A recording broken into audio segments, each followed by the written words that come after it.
want you to hold down the space bar in the perspective area and take a look at it for a second.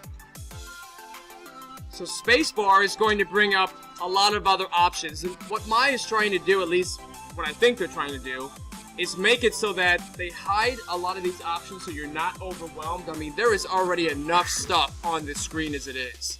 So they're trying to hide some of it and make it convenient so you can go and find it whenever you want to, or you need to. So if we now go to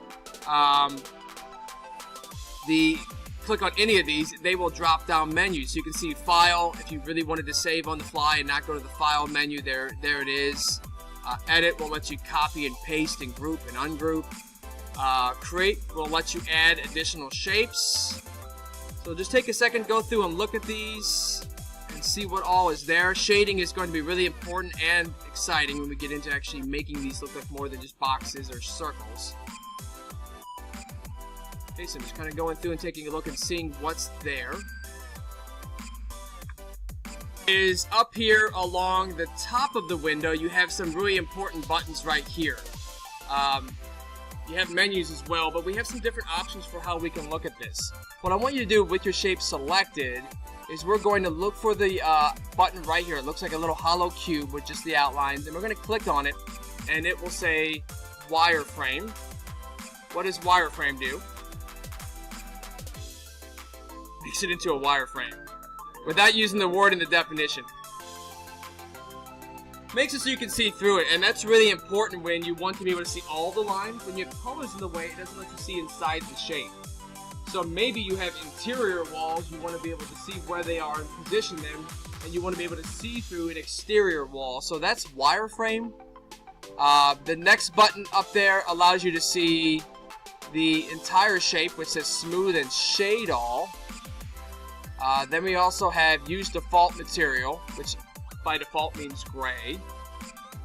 We also have a fourth button up there. This is wireframe or shaded. And then we have one that says use all lights. I typically choose uncheck that because I want to be able to see the light on the outside. With your shape selected, let's go over here to the right and go into our attribute editor. Attributes are descriptions of shapes or objects. So you notice the first tab says P cube shape 1. So this has all of the properties that have to do with this particular shape. And some of these are beyond talking about today, but you can kind of open these up and see what options are underneath them, what's hiding.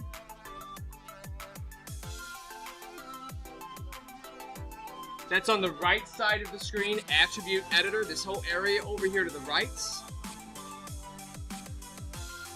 Okay, so if we go over to Poly Tweak, we have the ability to go through and make some changes and see some additional attributes. Not as helpful right now for a beginner.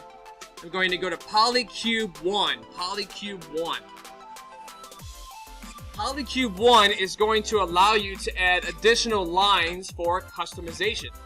So what I'm going to do under Polycube 1 is I'm going to change the number of subdivisions. And if I change that little bar there, move it back and forth, it will add additional changes to it. I can change the subdivision height. I can change the division width. The depth of the shape right there if I want to play with it. The height. So there's your height and width if you need to get an exact number. Alright? So what I want to do here is I want to go back to having a very basic cube so that you're all back on the same page with me, because some of your shapes are so different it'd be hard to follow. So what I'm going to do is select my shape with the white arrow and press the delete key, and you may have to delete it in pieces for right now. And don't worry if you don't perfectly get rid of everything for right now. I just want to be able to kind of move that out of the way. Add a cube this time, not a cube, a sphere. So now we have it to play with. And I will just kind of move it out of the way. Again, we hold down the Alt key and the scroll button to move over if I want to move this shape further away. And now we can completely see around this little world, or this sphere. And you will notice that with a sphere, it automatically has a lot of faces. And so what I'm going to do is I'm going to right-click on the shape and switch over to Face View, select one of those faces, and press the Delete key. Now, I want you to rotate around that shape by holding down the Alt key and the left mouse button, and you will notice it only deleted out that one face. And now if I line up just right, if I scroll in, I can actually, eventually, if I do this just right, I can get inside my shape.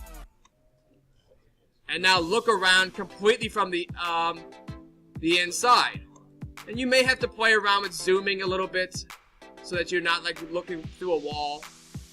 And I can hold down the right mouse button and Alt, zoom in and out, or left mouse button and scroll and zoom up. And now I can actually see from inside my shape out. Okay? And I can continue to delete faces if I want to make a bigger opening so I can see out. Or I could eventually just zoom my way in, rotate around, and now I am back outside of my shape. So take a second and practice getting inside your shape and looking around it, and then practice getting out of your shape. Sphere is selected, and what we're going to do is go over to the Move tool and double click on it. Double click on the Move tool, and you are going to see some additional options. Like I said, Maya has so many options, you couldn't fit it all on one screen. So they hide some of them, and you just have to learn where they're hidden and get them when you need them. What we're going to do is go under Symmetry, and say Symmetry is, let's see, we want to do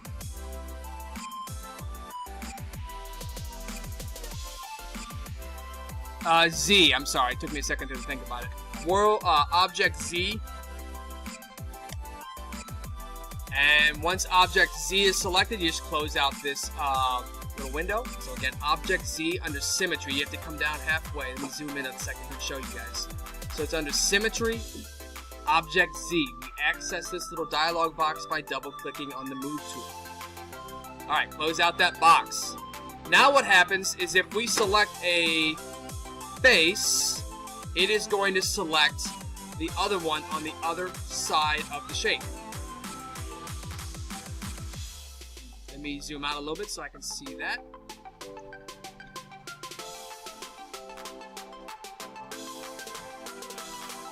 And it will select both of them. There it is. I'm trying to find where mine is.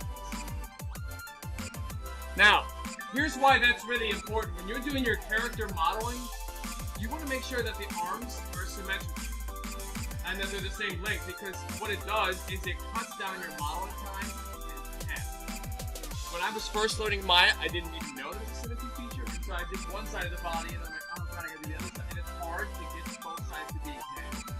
Just like if you're freehand drawing, it's hard. So now that we have them both selected, and again, the closer you get, the closer it will select symmetrically.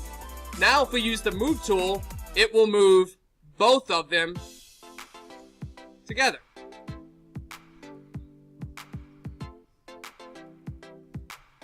Alright, things can go inward, they can go outward, whatever you want to do. Maybe you want to make it look like their eyes kind of sunken in a little bit. Okay, so here's my shape. Maybe I've got some eyes here. That is symmetry. We could even make it look like there are arms on the sides of my character, so I can begin to kind of put those out, and now I have some kind of goblin character. I don't know, it kind of looks like Kirby's Dream Land, at least rough. I can go down along the bottom, and I can put some basic little feet in. Is it starting to look like a little character?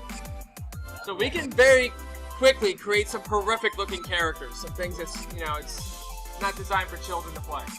Okay, so very easy with symmetry to model. Maybe I'm thinking, okay, this little character, he looks a little strange with just one set of legs. Maybe I need to put another set in the back. And now, three-dimensionally, I have a little character that has arms and legs. Okay, this is the reason why children are scared of the dark. This character right here. This character right here will do it.